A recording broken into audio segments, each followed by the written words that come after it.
Hello, I'm Kads, and welcome to today's video. So we have come to the end of another rotation of the Cursed City. Of course, during my break while I was out for work, we did miss rotation 21. So this is rotation 22, the following rotation. And you can see that we have a couple of days left, but I've effectively reached the end of my stint in this rotation. So we'll talk about how far I was able to get in as far as Soul Cross Hard. You can kind of see a bit of a spoiler there. But as I usually kick these off, I am an Endgame player despite being free to play. So it is relatively easy for me to do the entirety of normal mode. As you can see there with the quests all completed on normal mode, including Amius. We'll go over the Amius teams for both hard and normal as well, because I am able to do it on every single rotation. But yeah, normal is completely finished. And then when it comes to hard mode, again, because I'm relatively speaking endgame, I have a lot of champions built on my account. It is relatively easy for me to do the lower quadrants of the of Sintranos. So that being Plague Home, Cobble Market, and Dead Rise. And then I push as far as I can within reason into Soul Cross Hard. So jumping to that progression, you can see here that I only have 2 stages remaining. So S19, which is of course the infamous Tars and Marichka stage. Then unfortunately for me, you have to use magic, rares, and epics. And is this possible? Probably some crazy people have managed to pull this off by a bunch of gear swapping and a bunch of RNG. And I just don't care enough to bother with that type of shenanigans. So I just kind of let that one be. Especially once you have Carnage, there's not a huge incentive anymore to try and maximize the chest or, get one chest per rotation or anything like that. So even though I'm forfeiting, a ton of candles by being 2 stages off, it's just not worth my state of mind to try and grind out these things. And then S14 as well is just a struggle bus. This is the first wave that has the double Cupidus with the Venus. And of course, you have to send a bunch of Force champions to deal with a bunch of Spirit champions who will counterattack you into oblivion. It's just a pain in the ace, and I don't really want to worry about that. So yeah, just not caring that much. So 99 is as far as we're going to make it. But of course, we'll go through each of the stages on Soul Cross just to kind of quickly summarize how I was able to get the stages done, potentially give you some inspiration for teams if you're struggling on a particular stage. And then, like I said earlier, we'll highlight the teams for Amius, as well as highlighting any champions that happen to be built for any of these particular stages. So starting things off, we have stage 1, seeing this variation many times at this point with Spirit and Attack, mainly carried by the couple of stun sets on the squad on the rares. So Soulbound Boyer AB on the A1, great in the stun set, and I also have Berserker here. Mainly these are like Doom Tower Secret Room built champions, but they also do dual purpose here in the Cursed City. I have Jetney in there as kind of our primary debuffer. She's not booked notably, but nonetheless she has AoE potential to replace AoE decrease defense. Fanax is our primary DPS, of course, and then the ally attack from Ferric and the Fat enables everyone on the team extra stun chances from Soulbond as well with a stun set, and a lot of damage from Fanax once again. Stage number 2, a little bit different but kind of similar, Force and Attack this time. So I basically have Thea the Tomb Angel in here because of her passive. If you do enough damage, you place True Fear, so it's a little bit of CC on top of everything else. But the primary damage source for this squad is Lady Arash. She's really underrated, I think. She does hit pretty hard. She's self-buffing, so she gives herself increased attack, so she can deal out a decent amount of damage. Thailesi is our debuffer for the squad. Bistifis is unbooked, as well as Thea is unbooked, as Mountain King's also unbooked. But Bistifis is nice because he's all kind of a backup decrease defense, and also has the chance to place the AoE block actor skills, which can be a form of CC, which you can see is kind of lacking in the squad. Granted, we mentioned the True Fear passive on Thea, and then Mountain King's in there, just Mountain King, single target DPS. After the buff, though, he's a little bit stronger, but he did his job by being the single target sniper that he is. On stage 3, more of the same, Spirit and Attack this time, so a little bit different, but Mashald is definitely carrying the squad in terms of CC with a True Fear for 2 turns on a really short cooldown. Wukong is Wukong. He can nuke and one shot with the A2 and blow up the entire wave. We have Queen Ava in the mix, a little bit of block revive as needed. Mazamel, same thing. She can be single target block revive or AoE damage dealer in form 2. And then Loria is kind of cleaning up the mess as well with the AoE's freeze potential for some CC, but also block revive on that ability. So lots of block revive by happenstance in that composition. Stage 4 here, some Void champions. So this is primarily carried by Vlad, who was a fusion way back in the day, but most of you probably don't have access to him, unfortunately. But he is a mix of CC and damage. So with the AoE decrease defense, AoE block active skills, grade form is CC. Visix also comes in there as CC with the provoke. Mithril can come in there with the petrification as well. Lydia is our primary debuffer, of course. And then I just threw in Supreme Kale just because I have him. He's in a stun set for me, a resistance stun set, but AoE on the A1, but also some poisons and whatnot. So kind of useful to kind of just clear through the waves. If you don't have a Vlad and you need some sort of DPS for the waves, then I would definitely recommend that you go with Slixus, who was a former fusion champion, but also just a Void epic that is a lot more accessible, of course, than a Void legendary.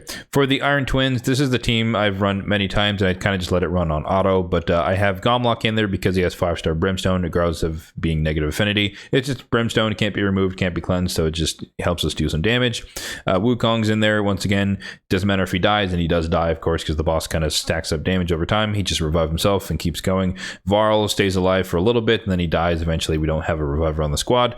Tila Gormain is in there because she has HP burn, and she heals for the team. Wither the Crown heals for the team. So those two stay alive, these two die, and then Wukong will die and keep reviving himself. And eventually, they will burn, HP burn, and DPS the boss down. I don't really care about the decreased speed aspect for that squad. For S6, this is typically one of the bottlenecks, but this one is ridiculously easy if you have Crowd in the blue for the AoE freeze, and that just kind of cements the waves as far as locking them down. Tagore is great here as your kind of high resistance reviver healer for the squad as well, so he's a great pickup. And then we just kind of surround it with a little bit more damage with ultimate ultimate Gaelic, getting them all mixed up. I'm not a huge fan of him, but he does enough work in this particular situation. And then Taraga the Frog has the potential for AoE provoke, which can be very useful, but also the poison placing on his passive. And then Duck the Pierced is our primary debuffer, but a little bit of CC as well, since you can place some provokes out there. Stage 7, this is where we get to use Empress, which is kind of fun, is our primary DPS, but we have War Maiden in the mix in this case to be our primary debuffers.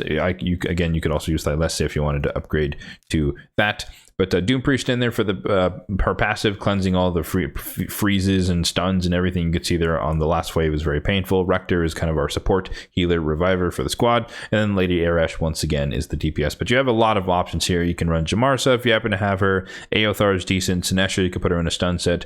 Mordecai for the burns. Bistafis once again. So lots of options for S7 compared to the other stages. S23 is our first Awaken stage. This is always restricted to who you happen to have and who happens to be relatively high levels of awakening. So on my account, I got away with using Fabian. He's 5-star from the Titan event.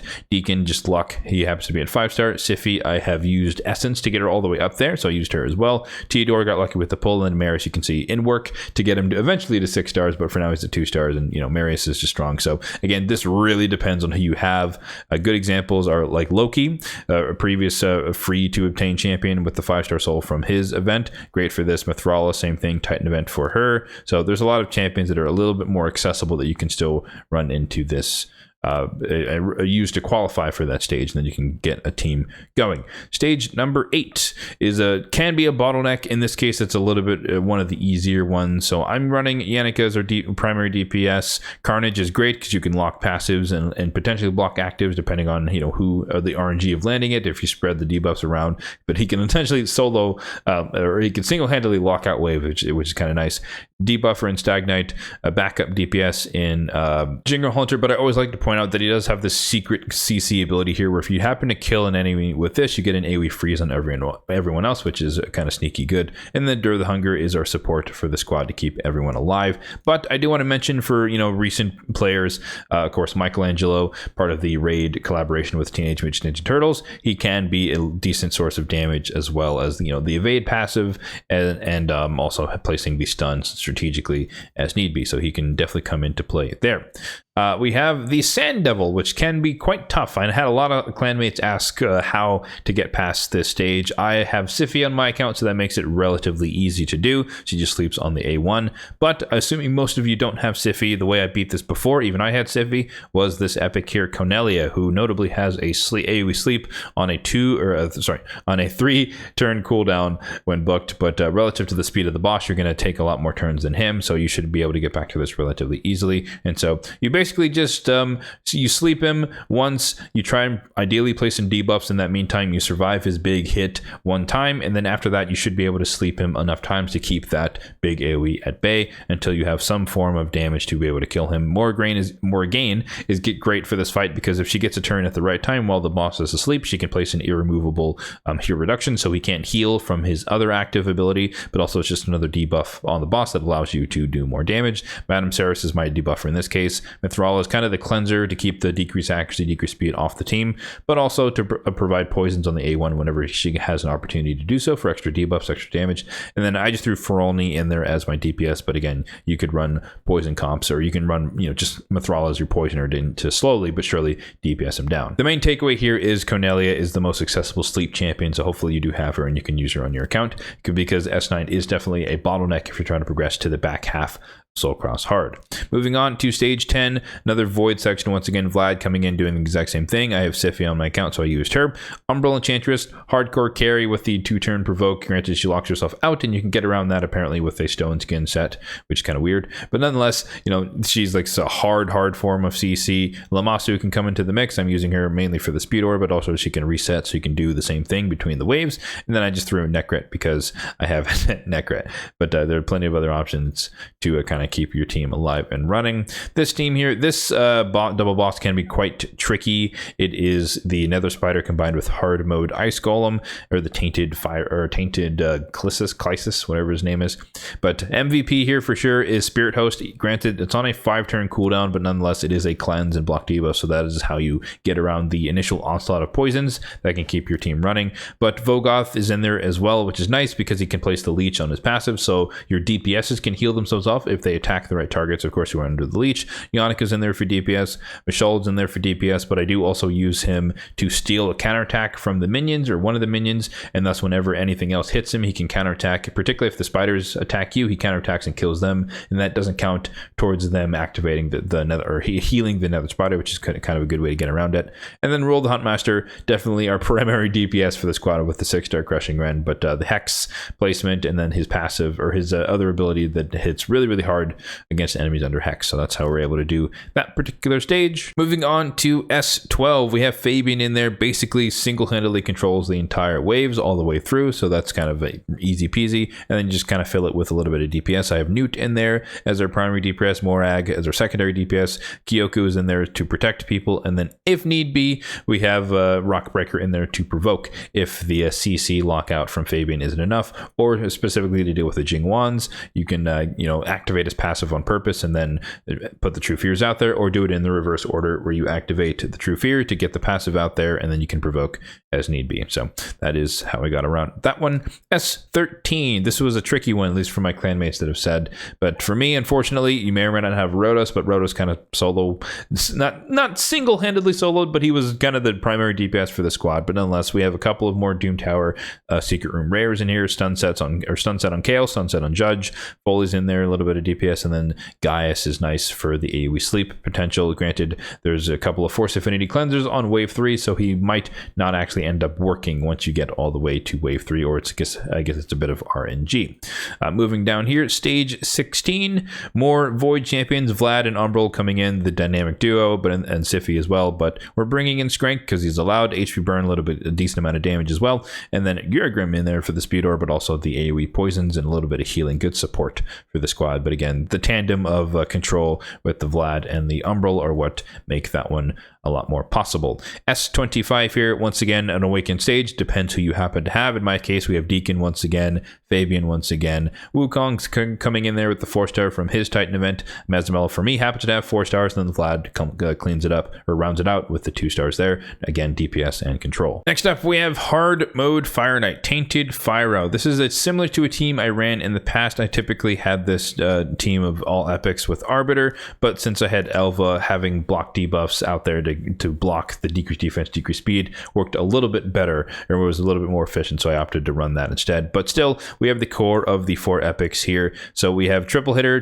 A1, triple hitter A1, triple hitter A1. That's the basis of the team as far as breaking the shield and getting the shield down. We have decreased speed from a couple of sources. Ruella can place it, as well as Royal Guard as need be, as a quad hitter if you need to also get extra hits into the shield. And then of course we have the ultimate Fire Knight hard mode duo epics in terms of Crowded and Neldor with their freezes on their A1s, and Neldor notably has the passive where you can join in with other freezers when they place it, and the shield can be up for that passive 2 proc, so that could be an extra triple hitter into the shield. Next up we have S18, so kind of similar to the Spirit one that we saw earlier, but Mashald is once again our primary DPS or primary control champion with the fears. Yonika's in there, Clan Scout champion DPS, and Axe is in there just because I don't have that many options that qualify for the stage, but he does place the poisons, decrease accuracy, and he's just one of my favorite epics in the game, even though I don't use him that much. Fennex, primary DPS for sure, block revive and whatnot, block buffs, and then Jingle Hunter comes in once again, break in case of emergency with the CC AoE freeze if you set him up properly to get that kill, as we talked about earlier.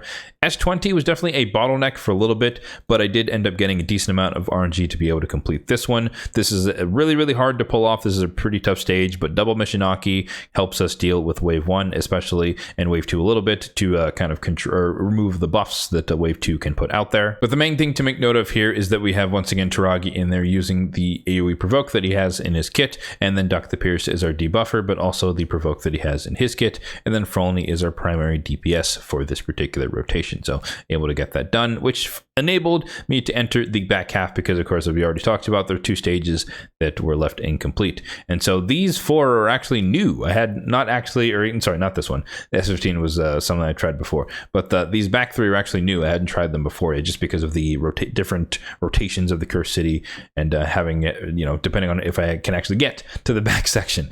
But nonetheless, S15 here, somewhat accessible team, kind of depends who you have, but Lady Mikage, of course, ally attack is great for dealing with the Fire Knight portion. Drexthar is great for dealing with the Frostbiter portion, but also triple her on his A1, which is great for the Fire Knight shield. I have Harima in the mix, so that might be the champion you don't have, but she's not particularly strong for either of these, but she's just a really strong champion and really heavy DPS, so that kind of helps the team work or deal damage, I should say. Contra the Cyclones in there as the potential hero reduction champion, not the best option, but she is the option that I use from my account. She's in Relentless, so potentially extra turns. She's a double hitter on A1, again decent for the shield. And then Wither the Crown is to make sure that people don't die from either of these bosses. There's a lot of freezes, a lot of debuffs that come out here, and so she cleanses that, heals them up, and also increased defense so that we're a little bit more tanky. So that's how we get through that one. The back 3 that were all brand new. This one I knew I could definitely beat if I could get there, but Void champions, a little different mix there in terms of the factions, but Marius, of course, doing Marius things, coming in super clutch as the primary DPS. Basher is nice for CC, even though it's a 1-turn lockout. That can be sometimes all you need to buy yourself that turn before you can do something else. I have Coronar on my account, so he's useful. He's the primary debuffer for the squad, decrease defense, decrease accuracy, or decrease attack, especially after his recent buff. He's even more reliable in terms of debuffing capabilities. Tormund, decent CC champion. Mine is in a stun set, so AoE on the A1, of course, potential to freeze as well with his passive whenever enemies buff and whatnot. So lots of CCs you can see here between the champions here. Then Gaul Longbrace is just a DPS option, but there's a lot of other options. Akemptum is good for this. Flixus is good for this. Frenzy the Cackler, AoE provoke is good for this.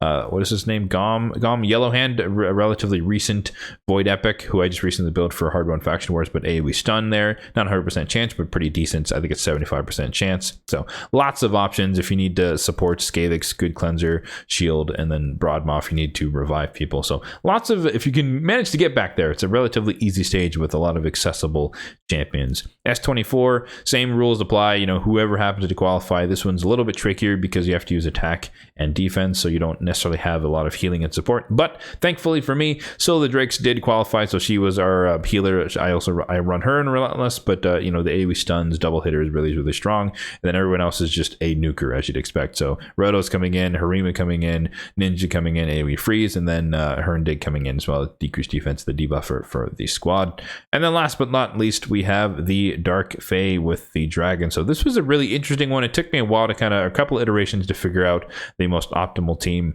but I did end up working around Umbral Enchantress once again, really strong. Lock out the entire team with the Provoke so we can kill the mirror copies, and then we have some ally attack with Morag, Newt in there for the Blessed Bash, of course, Drextar for the HP burn and potential and whatnot, mostly for the dragon portion. You can see we don't have any poisoners here on the squad. And then Tatura Rhyme was in there just because we don't really have that much turn meter suppression to deal with the Dark Fae. Newt has a little bit on his A1, but that's definitely not enough to keep her from taking turns. So we just put up block debuffs whenever she was about to take a turn, place in debuffs, place the leech, and do other true fears and whatnot. And so that was our protection from that, and I did have to put gear back on them for that purpose. So yeah, that is my progress for this rotation of the Cursed City in terms of Soul Cross Hard, 99 out of 101 stages once again. Switching over to the Amius teams on hard mode, I did have to make a change for whatever reason. I was running my old team, which was just this plus I believe Cod of the Rye is the one.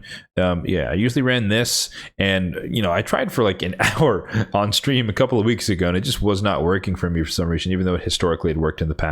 The boss was doing weird things when we got to like the third cycle of his rotations, and he would start killing the wrong people, and that would just put us on the wrong trajectory. So that didn't work. I tried Elva in the mix. That didn't work either because her Veil was kind of messing up his targeting a little bit. So I ended up going with Galathyr, and even though it's quite annoying to run mythicals against him because he forces them to change forms, it actually worked out decently enough that I was able to strip buffs if need be, and also heal and revive as need be as well. So that definitely worked out. But essentially the core of the team, we have two healer reviver type champions to keep people alive if and when they die.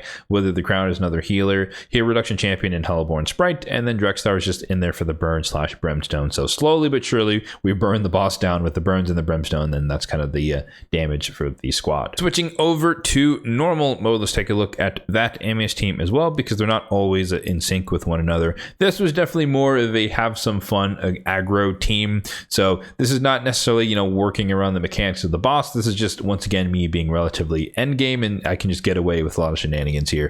But yeah, we have Mikage in there. We have two, well, I guess we have 3 Shadowkin champions, but Ninja Mikage is in the mix. Ninja 6-star Crushing Ren doing a lot of damage. Shurima doing a lot of damage.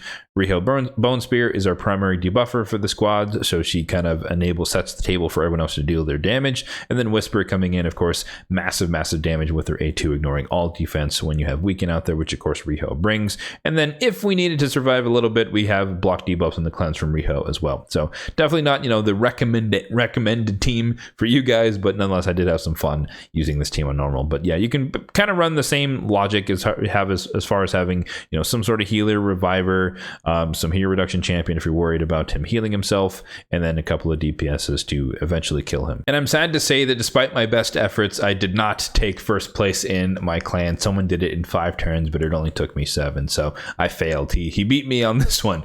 I was he has I think a triple ally attack is what was able to get this one done with the Thor and the Ninja. So there you go. If you want to run some super hard aggro team for normal mode, you can take some inspiration from myself or from him. So now quickly, let's talk about the champions that were built for this particular rotation of the Cursed City. Thankfully, within enough overlap between all of the different iterations, I haven't had to build anyone fresh for this, or maybe unfortunately, depending on how you want to look at it, for stages I can't do.